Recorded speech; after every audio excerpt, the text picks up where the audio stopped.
Hindi with KNP channel पर आपका फिर से स्वागत है। मैं माफ़ी चाहती हूँ, कल हमारी क्लास नहीं हो पाई थी, लेकिन आज से हम कोशिश करेंगे कि दो नहीं तो हम एक क्लास तो ज़रूर करें। लेकिन मैं सोच रही हूँ कि दिन में 2 क्लास की जाए। एक क्लास तो हमारी 12 से 2 के बीच में अपलोड हो जाएगी और दूसरी रात को या शाम को देखते हैं।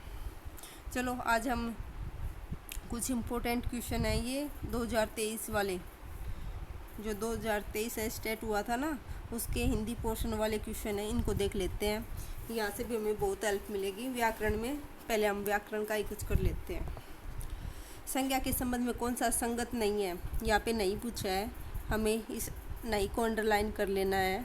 इससे हमें कई बार ऐसा होता है कि हमें क्वेश्चन आता है, बहुत अच्छे से आता है, लेकिन हम है या नहीं देख पाते, इस वजह से हमारा क्वेश्चन गलत हो जाता है। तो सबसे पहले हमें अंडरलाइन कर लेना होगा। चलो अब देखते हैं। व्यक्तिवाचक संज्ञाओं का प्रयोग सदैव आदर्शार्थक के अतिरिक्त एक वचन में होता है। व्यक्तिवाचक संज्ञाओं का प्रयोग सदैव एक वचन, बिल्कुल सही है। यहाँ पे एक बार देखो, ये निशान लगे हुए हैं ना, ये मैंने नहीं लगाए हैं, ये मैंने क्वेश्चन पेपर लिया है वहीं से लगे हुए हैं, तो आप इन पे ध्यान मत देना। यहाँ पे देखो संगत नहीं है। देश, त्योहार, नदी उक्त व्यक्तिवाचक संज्ञा के उदाहरण है। व्यक्तिवाचक, ये क्या सही है? व्यक्तिवाचक संज्ञा के नहीं है, क्योंकि देश, त्योहार व्यक्तिवाचक संज्ञा तो वो होती है जिसमें किसी व्यक्ति का विशेष का नाम आ जाए, जिसमें नाम आए वही व्यक्तिवाचक संज्ञा होती है। द्रव्यवाचक एवं समूहवाचक, जातिवाचक संज्ञा के भेद हैं, हाँ ये सबको पता है, ये भेद होते हैं। विद्वता, पांडित्य उक्त यौगिक भाववाचक संज्ञा के उदाहरण हैं। जी हाँ, ये भी यौगिक भाववाचक संज्ञा के उदाहरण हैं। ठीक है, देखते हैं अभी हमारा उत्तर कौन सा हो गया। हमारा उत्तर हो गया ये। अगला देखते हैं। ग, ल, ब उक्त वर्णों का क्रम से उच्चारण स्थान है। ग का कौन सा है, आपको पता ही होगा, ये तो कंठ, तालु, मूर्ध, दंत है। तो ग का क, ख, गैड़ है। ये किस में आएगा? कंठ। ले दंत में। वैसे तो हमें इसी से, देखो हमें एक आता था ना, उसी से हम ऑप्शन से जा सकते थे, लेकिन हमें ये पूरा होना चाहिए। यहाँ से आ ही जाता है हमारे एग्जाम में। ये वर्णमाला में पूरी याद होनी चाहिए। कंठ, तालु, मूर्ध, दंत है। अगर आप कहोगे तो इसको मैं करा दूंगी एक दिन, यहाँ से बन जाता है एक बार एक क्वेश्चन। उपसर्ग की दृष्टि से किस विकल्प का शब्द युग्म असंगत है? असंगत देखना हमें। निर, ये उपसर्ग देखना। उपसर्ग कौन से होते हैं? जो आगे लगते हैं, शब्द के आगे लगते हैं। निर उपसर्ग है। यहाँ पे देखो क्या उपसर्ग है? निर प्लस आ प्लस करण, निराकरण। सही है। निरपराध का क्या होगा? निर प्लस अप प्लस राध, निरपराध हो गया। फिर अनु का क्या है? अनु प्लस उदित, अनुदित। अणुवीक्षण, अणु प्लस ईक्षण हो गया। सही है। प्राद, प्राद नहीं होगा, परा का प्रार्थ नहीं होगा, प्राश्रित, इसमें पर आएगा। पर प्लस अर्थ क्या बनेगा? प्रार्थ। और पर प्लस आश्रित, प्राश्रित, यहाँ पे प आएगा, तो उपसर्ग गलत है। यहाँ पे परा नहीं आएगा, पर आएगा। सुदूर और सुकृत, ये सही है। 34 हम पूरी डिटेल के साथ देखेंगे। कई बार हमें ऑप्शन ऐसे मिल जाते हैं कि हमारे एग्ज़ाम में वही ऑप्शन आ जाए, इससे हमें थोड़ी सी सहायता मिल जाती है। चलो देखते हैं। तत्पुरुष समास का कौन सा समस्त पद अपने युग्म से सही सम्मिलित नहीं है? सही सम्मिलित नहीं है, ये देखना है तत्पुरुष का। गुरु दक्षिणा,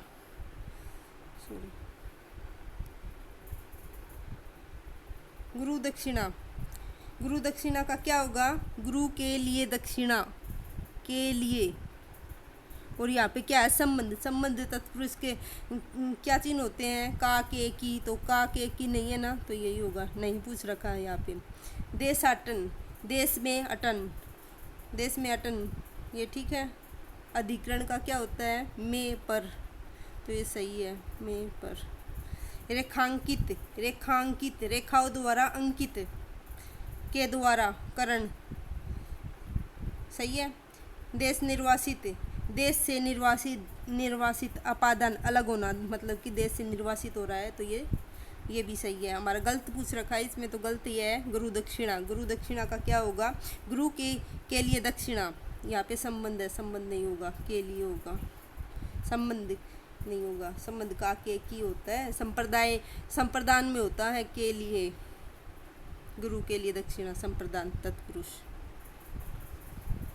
विशेषण के संबंध में कौन सा कथन असंगत है? विशेषण के संबंध में पूछे है, जिन विकारी शब्द से संज्ञा की व्याप्ति मर्यादित होती है उसे विशेषण कहते हैं। ये तो बिल्कुल सही है, नहीं पूछ रखा है अभी, ये सही है। भला, दानी, दुष्ट, उक्त शब्द गुणवाचक विशेषण के उदाहरण है, बिल्कुल सही है, गुण बता रखे हैं। ये कक्षा में 60 छात्र पढ़ते हैं, संख्यावाचक 60 है तो संख्यावाचक अपने आप ही हो गया। अगला है, संकेतवाचक विशेषण में किसी वस्तु की नाप तोल का बोध होता है? नहीं, नाप तोल का बोध किस में होता है? परिमाणवाचक में, परिमाणवाचक में होता है नाप तोल का बोध, तो इसका आंसर ये होगा। संकेत में तो हम किसी वस्तु की तरफ संकेत करते हैं। किस विकल्प में शब्दों के वार्तिक अशुद्धि नहीं है? अशुद्धि नहीं है, जो शुद्ध है बिल्कुल वो देखने पड़ेंगे। शुद्धिजन शताब्दी, तो शुद्धिजन शताब्दी यही सही नहीं, शुद्धिजन को, हाँ शुद्धिजन की ये मात्रा आएगी। साधुवाद और सुश्री, ये सही, एक मिनट, शुद्धिजन शताब्दी बिल्कुल ठीक है। साधुवाद में ये मात्रा आएगी, सुबेसी में डबल ए। और भारिया, पति, अगर भारिया के साथ है तो पति छोटा ई की नहीं, बड़ी ई की मात्रा आ रही है। वैसे तो पति की यह मात्रा आती है, लेकिन भारिया के साथ आए तब बड़ी ई की मात्रा आती है। भारिया के साथ ही पति बड़े होते हैं। चंद्रमौली, चंद्रमौली में भी 2 मात्रा, और पुत्रेषणा में भी 2 मात्रा। सॉरी, यहाँ पे यही सही है, शुद्धिजन और शताब्दी, ये वाला ठीक है, अशुद्धि नहीं है, जो बिल्कुल ठीक है वही बताना है। तो शुद्धिजन और शताब्दी ठीक है। चलिए,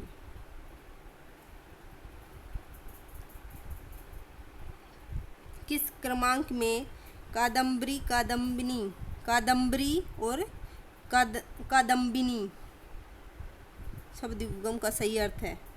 कादम्बरी शराब और कादम्बिनी घटा, यहाँ पे एक ठीक है। सर्वनाम के संबंध में कौन सा युग्म संगत नहीं है? सर्वनाम के संबंध में बताना है। सर्वनाम, मैंने आज व्याकरण पढ़ा, पुरुषवाचक सर्वनाम। मैंने, पुरुष, हाँ उत्तम पुरुष, कौन सा पुरुष? उत्तम पुरुष। कमरे में कोई हंस रहा है, कोई अनिश्चयवाचक सर्वनाम। इसी ने मेरी जिंदगी बचाई, इसी ने, नहीं ये गलत हो गया, निश्चयवाचक सर्वनाम हो गया, निश्चयवाचक, ठीक है। वह स्वयं को सुधार रहा है, स्वयं, स्वयं मतलब निजवाचक सर्वनाम, ये भी ठीक है। यहाँ पे नहीं पूछा है तो इसका आंसर 3 हो गया, ये निजवाचक सर्वनाम है। नहीं, इसी ने मेरी जिंदगी बचाई, ये निश्चयवाचक सर्वनाम है, निश्चयवाचक, ठीक है। निम्न में से कौन सा संधि शब्द अपने युग्म से सम्मिलित नहीं है? अपने युग्म से सम्मिलित नहीं है, देखना पड़ेगा। अंजत, अंजत, अच प्लस अंजत का, एक मिनट,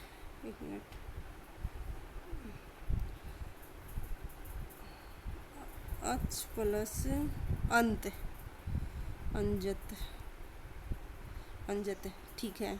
नहीं पूछा इसमें, व्यंजन संधि है, हाँ। वयोवृद्ध, वयोवृद्ध में भी विसर्ग संधि है, व्यय प्लस वृद्ध, ये भी ठीक है, ये भी ठीक है। मोदार्य, महोदार्य, महा प्लस ओदार्य, वृद्धि संधि है, यस। तजो पुंज, तजो पुंज, तेज प्लस पुंज, तेज विसर्ग संधि प्लस पुंज। तो यहाँ पे कौन सी संधि होगी? गुण नहीं होगी, यहाँ पे ये आंसर होगा, विसर्ग संधि होगी, यहाँ पे विसर्ग संधि। तो इसका आंसर होगा तेजोपुंज, विसर्ग संधि। निम्नलिखित में से कौन सा शब्द अपत्यवाचक तदित प्रत्यय से निर्मित नहीं है? नहीं है पूछा है, अपत्यवाचक तदित प्रत्यय। व्यंत्यय, व्यंत्यय, विन, इसका, इससे हम अगर अलग करें तो क्या बनेगा? विंता प्लस ए, कौरव क्रू प्लस ए, वासुदेव, वासुदेव और वेदव्य, वेदव्य क्या होगा? वी प्लस धवा, विधवा प्लस ये, तो ये भाववाचक संज्ञा होगी यहाँ पे, कौन सी संज्ञा होगी? बहुवाचक संज्ञा। विधवा प्लस ये, यहाँ पे तद्धित प्रत्यय नहीं है। विलोम शब्द के संबंध में कौन सा युग्म असंगत है? असंगति बताना है। यहाँ पे भी घमंडी, विनीत, चिरायु, दीर्घायु नहीं। चिरायु का दीर्घायु आयु नहीं होगा, अल्पायु होगा। अल्पायु और तो ठीक है। निम्न में से कौन सा शब्द धनुष का पर्यायवाची नहीं है? धनुष का पर्यायवाची नहीं है। चाप है, कारमुख है, सिरासन है, काशार नहीं है। काशार का मतलब क्या होता है? छोटा तालाब। कासार छोटा तालाब। एक मिनट, छोटा तालाब, छोटा तालाब, ठीक है।